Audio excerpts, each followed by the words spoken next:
boa tarde, tudo bem? Hoje nós chamamos o Dr. Valdemar Ramos para bater um papo com a gente sobre o benefício de auxílio acidente.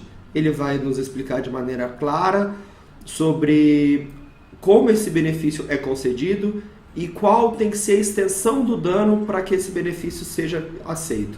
Boa tarde, Dr. Valdemar. Boa tarde, Dr. Gilberto, tudo bem? Tudo bem, senhor? Tudo bom, graças a Deus. Tudo jóia.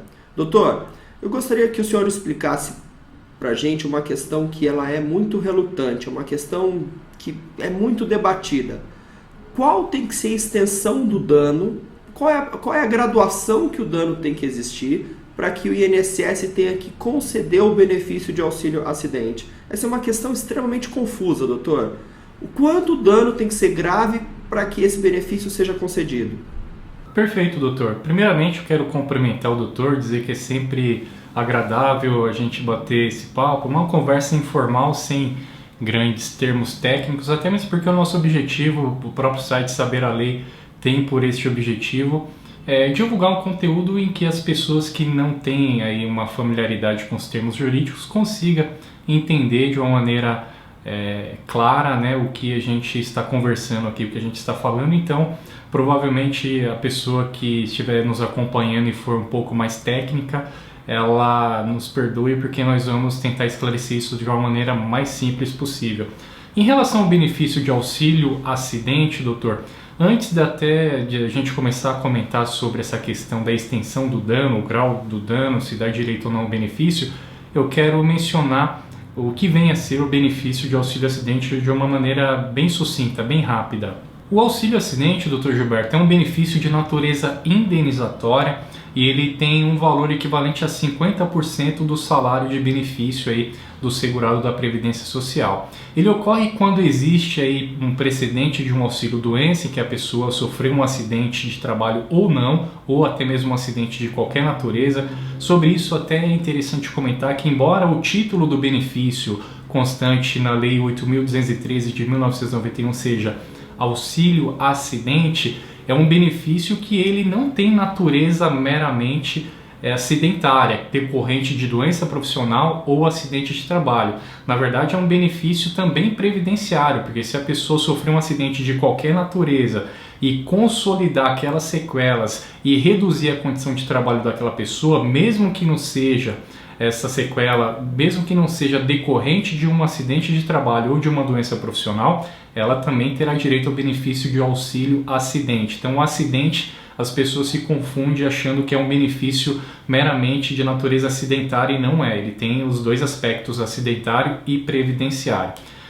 Tecido aí essas diferenças, essa dicotomia deste benefício, basta provar, isso é provado através de uma perícia no INSS ou através de um perito judicial, quando a pessoa faz o requerimento do benefício junto ao Poder Judiciário, que aquela sequela, aquela doença da pessoa, ela deixou esse trabalhador ou esse segurado do INSS parcialmente incapacitado para ele exercer a sua atividade laboral habitual, para desenvolver o seu trabalho na empresa ou como contribuinte individual de uma maneira normal, como ele exercia antes de ter aquela sequela consolidada.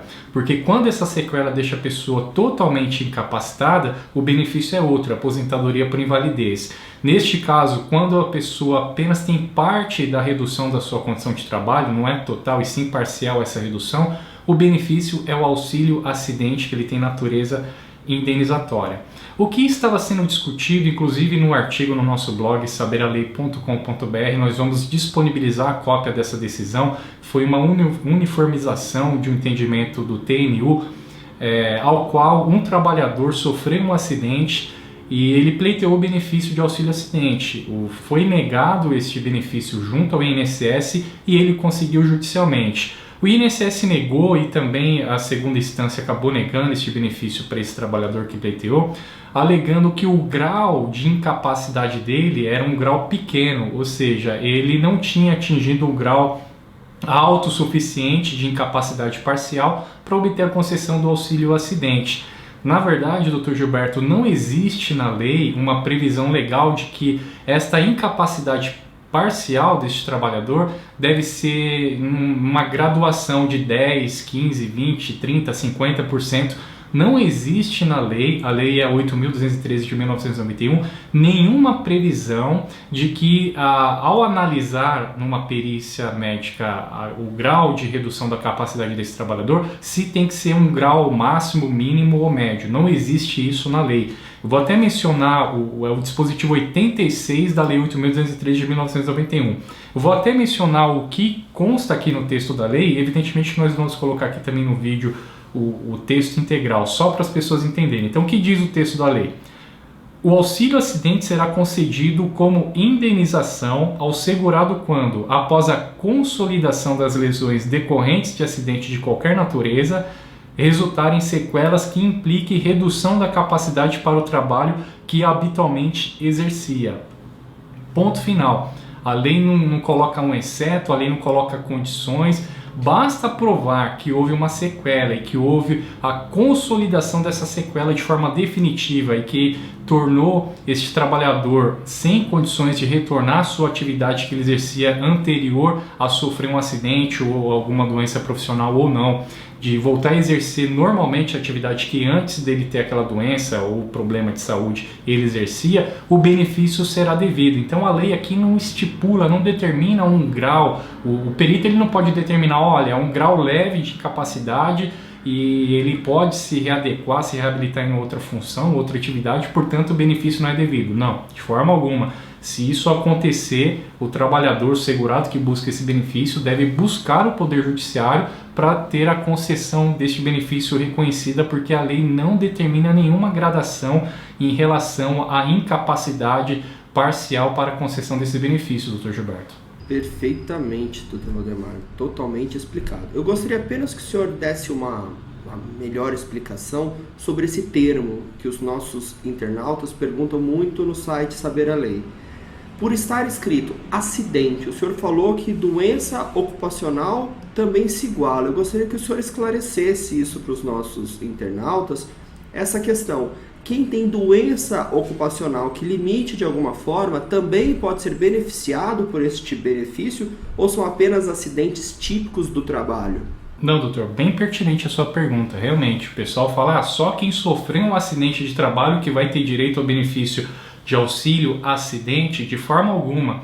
Pode ser uma doença ocupacional também ou não, porque a lei não estipula isso. A lei diz acidente de qualquer natureza, mas também quem tem alguma doença profissional ou ocupacional decorrente do desenvolvimento do seu trabalho, e nós nos deparamos muito com isso, né? Principalmente motoristas, tem problemas na coluna, esforço repetitivo, quem trabalha em fábricas metalúrgicas, enfim, tem um esforço repetitivo, acaba tendo doenças decorrentes dessa atividade. Então, se provar através de uma perícia, seja no INSS ou seja uma perícia judicial, que houve uma redução da condição de trabalho dessa pessoa, sendo ou não decorrente de acidente de trabalho, sendo ou não de uma doença profissional ou doença ocupacional, como o doutor mencionou, também poderá pleitear o benefício de auxílio acidente, sim, perfeitamente, doutor.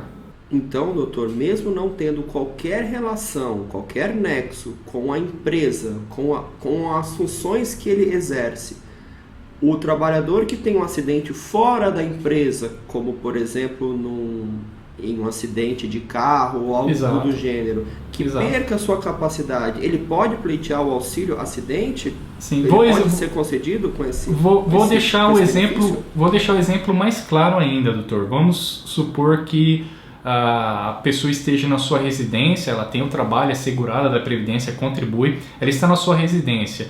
E aí ela vai trocar uma lâmpada, pega uma escada, ao tentar trocar essa lâmpada, ela sofre uma queda e vem a fraturar sua perna. É claro que nós não desejamos isso para ninguém, é só a título de exemplo que nós estamos utilizando. E aí ela fratura essa perna, tem que colocar pinos, é uma fratura um pouco grave, e só que ela utiliza a perna dela, digamos que ela trabalha de motorista de táxi ou motorista para alguma empresa particular, e ela fica sem condições ali de voltar a exercer sua atividade de motorista porque a sua perna não comporta mais força física para isso. Então, neste caso, essa pessoa ela não está totalmente inválida, porque ela pode se readequar a uma outra atividade laboral. mas é evidente que com a fratura da perna dela, que não foi no trabalho, ela sofreu esse acidente na sua casa, ela teve uma redução considerável da sua condição de trabalho. Então, neste exemplo que eu estou dando, essa pessoa tem direito sim, passando pela perícia do INSS, sendo analisada a consolidação dessa sequela, ela terá direito ao benefício de auxílio acidente também, doutor. Perfeitamente. Então, resumindo, doutor, o benefício é amplo. Todo mundo que tem perda de capacidade laborativa, independente da sua natureza, independente da graduação do dano, tem que procurar os órgãos de INSS e o benefício deve ser concedido. É isso? Exato, doutor. A sequência ela é um pouco mais extensa, né? Geralmente, a pessoa que sofre alguma sequela de qualquer natureza, inicialmente faz o requerimento do benefício de auxílio-doença, né, junto ao INSS. Sendo concedido esse benefício, essa pessoa recebe por um período em que o perito vai determinar em que aquela pessoa eventualmente possa se recuperar e retornar ao seu trabalho. E após o término do recebimento do benefício de auxílio-doença, o próprio perito que vai dar alta, vai analisar esta pessoa, esse segurado do INSS, constatar que houve uma consolidação e uma redução da sua condição de trabalho de forma parcial, automaticamente é implementado e implantado o benefício de auxílio acidente. Caso não seja, aí aconselho que este segurado do INSS, esse trabalhador, procure a justiça para ter o seu direito reconhecido ao benefício de auxílio acidente. Então, qualquer pessoa que teve uma redução de capacidade de trabalho comprovada através de perícia tem sim direito a esse benefício, doutor. Pois é, doutor, eu ia comentar exatamente isso. O INSS, na maioria dos casos, acaba não reconhecendo essas doenças. Surge para essa pessoa a possibilidade de demandar e fazer uma nova perícia na justiça, correto? Exatamente, doutor, que é lastimável, né? Nós que atuamos e militamos na área, nós sabemos que é uma situação degradante, a pessoa já se encontra num estado ali psíquico um pouco abalado, tem a sua redução de trabalho reduzida, isso repercute no seu íntimo também, com seus familiares, e ainda tem que passar por humilhação em ter o benefício negado pelo INSS, enfim, mas ainda bem que existe o Poder Judiciário, profissionais sérios que podem buscar os direitos dessas pessoas, e eu aconselho sempre procurar um profissional da confiança da pessoa para ela não deixar passar esse direito que lhe cabe, lhe compete e tem previsão legal para isso, doutor. Pois é, doutor, em que pese a falta de humanidade desses peritos que a gente constata aí no nosso dia a dia forense, a justiça está de portas abertas. Eu agradeço as suas explicações, foi um bate-papo extremamente agradável, foi um bate-papo esclarecedor e enriquecedor. Eu realmente tirei muitas dúvidas sobre o assunto. Agradeço e até um próximo vídeo. Um forte abraço, doutor. Um abraço, doutor. Até a próxima. Tchau, tchau. Até.